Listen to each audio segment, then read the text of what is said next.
যেই মুহূর্তেই মহিলা প্লেনে উঠলেন তার কিছু অদ্ভুত লাগতে শুরু করলো। সাধারণত দীর্ঘ দূরত্বের ফ্লাইটে একটি সিটও খালি থাকে না, কিন্তু আজ পুরো প্লেনে শুধু সে আর তার মেয়েই ছিল। মেয়েটি চুপচাপ, আর মায়ের মনে এক অজানা অস্থিরতা। কেন যেন তার মনে হচ্ছিল কিছু ঠিক নেই। কিছুক্ষণ পর অন্য যাত্রীরাও আসতে শুরু করলো। একটু স্বস্তি পেল সে। মনে মনে বলল, হয়তো আমি বেশি ভাবছি। এটি ছিল 10 ঘন্টার দীর্ঘ ফ্লাইট। কিছুক্ষণ পর সবাই ঘুমিয়ে পড়ল। জুডি দেখল পেছনের 2 সারি খালি। সে ভাবল মেয়েকে নিয়ে সেখানে গিয়ে একটু শুয়ে নেবে, কিন্তু আসল ঘটনা শুরু হয় এখান থেকেই। যখন সে ঘুম থেকে উঠল তার মেয়ে নেই। প্রথমে জুডি ভাবল হয়তো সে কোথাও হাঁটতে গেছে, কিন্তু পুরো প্লেন খুঁজেও, এমনকি 3টি ডেক পর্যন্ত ঘুরেও মেয়ের কোনো খোঁজ পাওয়া গেল না। এবার জুডি ভয় পেয়ে গেল। সে এক এয়ার হোস্টেসকে জানালো। কয়েক মিনিটের মধ্যে পুরো প্লেনে ঘোষণা হলো, একটি 6 বছরের সোনালী চুলের মেয়ে যদি কেউ দেখে থাকেন দয়া করে জানান। কিন্তু অবাক করার বিষয়, কেউই সেই মেয়েকে দেখেনি। এমনকি জুডির পাশের যাত্রী বলল, ম্যাডাম আপনি তো একাই এসেছিলেন। জুডির পায়ের নিচ থেকে মাটি সরে গেল। সে নিজের সিটে ফিরে এসে দেখল তার মেয়ের টেডি বিয়ার ঠিক সেখানেই পড়ে আছে। মানে তার স্মৃতি ভুল নয়। সে ক্রুদের পুরো প্লেন খুঁজতে বলল, কিন্তু কিছুই পাওয়া গেল না। হঠাৎ 2 এয়ার হোস্টেসের কথা শুনে জুডি তাদের কাছে দৌড়ে গেল। আমার মেয়েকে পেয়েছেন? হোস্টেস ধীরে বলল, ম্যাম দুঃখিত, আপনার মেয়ে এই ফ্লাইটে ছিলই না। গ্রাউন্ড স্টাফের সাথে কথা বলে জানা গেল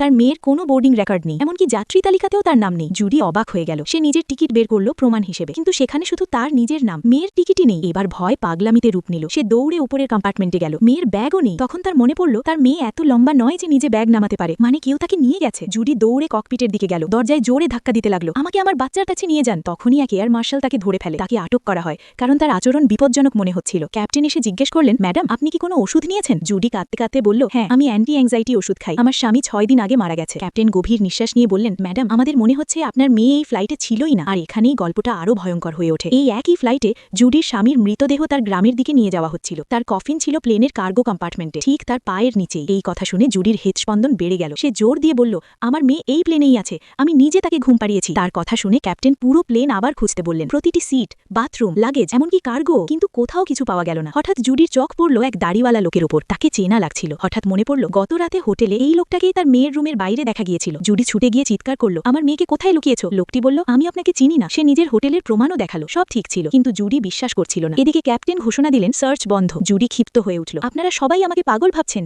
কিন্তু সত্য জানলে দেরি হয়ে যাবে। ঠিক তখনই ক্যাপ্টেন বললেন, মিস প্র্যাট আমরা একটা খবর পেয়েছি। জুডি কাঁপতে কাঁপতে বলল, আমার মেয়ে কোথায়? ক্যাপ্টেন বললেন, সে মারা গেছে। পুরো কেবিন স্তব্ধ হয়ে গেল। হাসপাতালের রিপোর্ট অনুযায়ী যেদিন তার স্বামী মারা যায় সেদিনই তার স্বামী নিজের মেয়েকে নিয়ে বিল্ডিং থেকে লাফ দিয়েছিল। জুডি চিৎকার করে উঠল, না এটা মিথ্যে, আমি তাকে পার্কে খেলতে দেখেছি। এখন প্রশ্ন, জুডি কি সত্যিই মানসিক ভারসাম্য নষ্ট হয়ে গেছে, নাকি এর পেছনে আরও কোনো গোপন রহস্য আছে? এরপর তাকে শান্ত করা হয়। একজন ফ্লাইট সাইকোলজিস্ট তার সামনে বসেন। জুডি ধীরে ধীরে নিজেকে সামলায়। ভাবতে থাকে হয়তো সবাই ঠিকই বলছে, কিন্তু যখন সে জানালার দিকে তাকায় সে দেখে কাঁচের উপর একটা ছোট্ট হার্ট আঁকা, ঠিক সেই হার্ট যেটা তার মেয়ে প্রথম ফ্লাইটে এঁকেছিল। জুডির নিঃশ্বাস থমকে যায়, চোখে জল চলে আসে। তাহলে আসলে জুডির মেয়ের কি হয়েছিল? চলবে।